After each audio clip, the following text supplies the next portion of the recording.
बच्चों को सुना, मैया से कहा कि मैया अब हमें जाने की आज्ञा दे। रानी सुनी थी, रोती रही, बिलखती रही, बहुत ध्रुव को समझाया, जब ध्रुव नहीं माने, मैया रोते रोते अंधी हो जाती है, आंखें कमजोर हो गई। लेकिन ध्रुव ने कहा कि मैया आज्ञा दो, और आज्ञा लेकर के ध्रुव आज जंगल की ओर चल दी।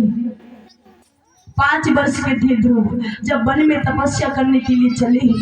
महाराज उत्तानपाद को पता चला है, मंत्री से कहा कि मेरे बेटा को वापस कर लो, और जाकर के ध्रुव से कह दो कि हम पिता आधा पर जो पिता का अधिकार देते हैं, हम उन्हें अपनी गोद में जगह देते हैं। ध्रुव ने कहा, बारी बाप तो जंगल जा रहे तो पिता भी हमें मिल गए, काम नहीं जाएंगे। मेरे पिता से कहना कि हमें पिता नहीं चाहिए, हम अपने परम पिता परमेश्वर को ढूंढने जा रहे हैं। फिर महाराज ने कहा कि जाकर के कह दो हम सारा राज्य देते हैं ध्रुव को, और ध्रुव वापस लौटाए। लेकिन ध्रुव फिर भी नहीं आया। आज वन में जा रहे थे, इधर देव ऋषि मन में सोचने लगे, क्या कि बिना गुरु की नैया पार नहीं लगेगी।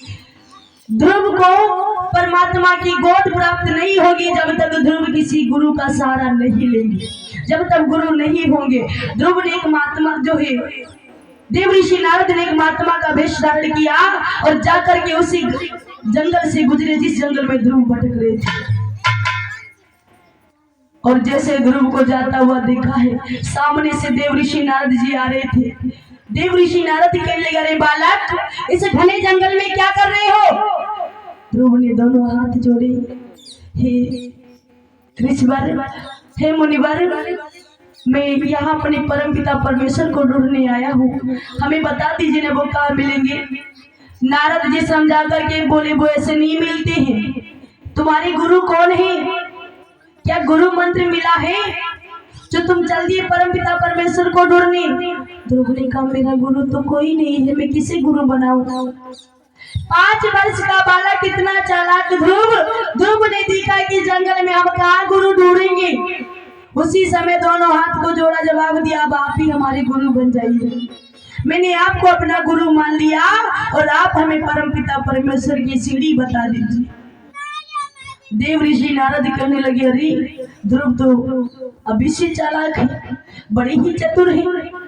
उसी समय देव ऋषि नारद बोले कि अगर तुम्हें परम पिता परमेश्वर की गोद प्राप्त करनी है तो एक मंत्र का जाप करते रहना। चाहे जितनी मुसीबत है, चाहे जितनी पीड़ा है, चाहे जितने कष्ट पड़े, चाहे पहाड़ लौट जाए, लेकिन इस मंत्र का जाप करते रहना।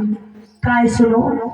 और उसी समय देव ऋषि नारद बोले कि मेरे साथ में बोलो, ओम नमो भगवती वासुदेवाय, ओम नमो भगवती वासुदेवाय।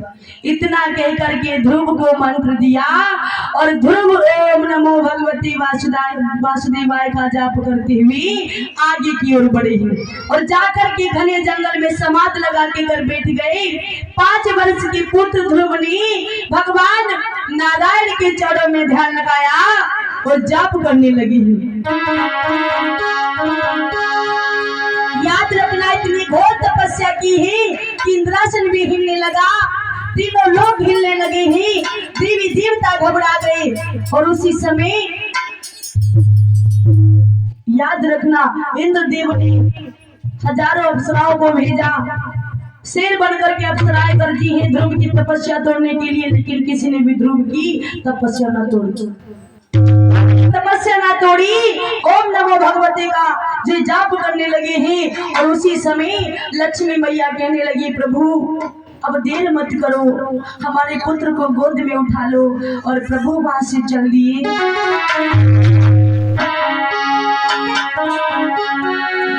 आगे बढ़ के